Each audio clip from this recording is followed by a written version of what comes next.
MPBL at Japan B-League nakaabang. Champion motor Mike Phillips tapos na sa UAAP.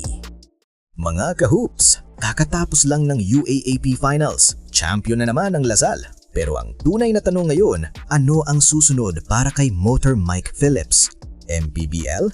Japan B-League? O mas malaking hakbang palabas ng college basketball? Matapos ang emotional na 80-72 Game 3 win ng Lasal kontra UP sa Smart Araneta, isang kabanata ang opisyal na nagsara. At paggising ni Mike Phillips, 23 years old, defensive anchor ng Green Archers, free agent na siya. Sa unang pagkakataon matapos ang mahabang college run. Pero mukhang sandali lang siyang magiging walang team. Ayon sa isang artikulo, dalawang MPBL power teams agad ang kumilos. Nueva Ecija Rice Vanguards at Abra Weavers. At eto ang headline, may isang MPBL team na handang mag-offer ng as much as 400,000 pesos a month.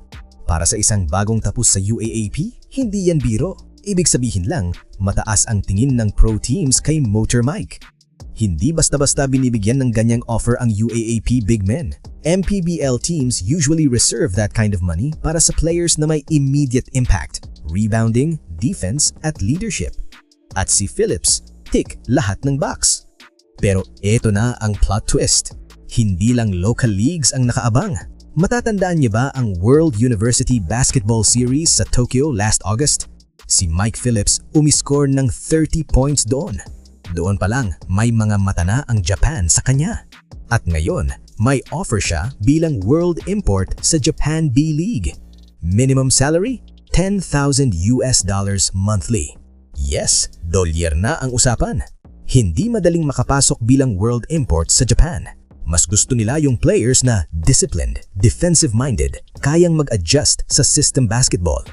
Exactly ang profile ni Motor Mike. Ayon sa camp ni Phillips, maganda raw ang hinaharap nilang problema. Sa ngayon, uuwi muna siya sa US, kasama ang pamilya, at pag-uusapan, MPBL ba na may malaking role at visibility sa Pilipinas? O Japan B-League na mas mataas ang sahod at international exposure? Hindi pa raw nagmamadali.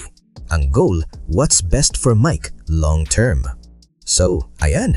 Isang UAAP champion ang nagsara ng college chapter at isang bagong yugto ang magbubukas. Sa MPBL, pwede siyang maging cornerstone. Sa Japan, pwede siyang maging global Filipino prospect. Ano man ang piliin niya, isang bagay ang malinaw. Hindi matatapos sa UAAP ang kwento ni Motor Mike Phillips. Mga kahoops, kayo na ang magsabi. MPBL muna ba para sa leadership at exposure? O Japan B-League agad para sa malaking stage at dolyar ang pasahod? Comment nyo dyan. Huwag kalimutang i-like, mag-subscribe at i-ring ang bell para sa local basketball updates. Better late than never, mga kahoops!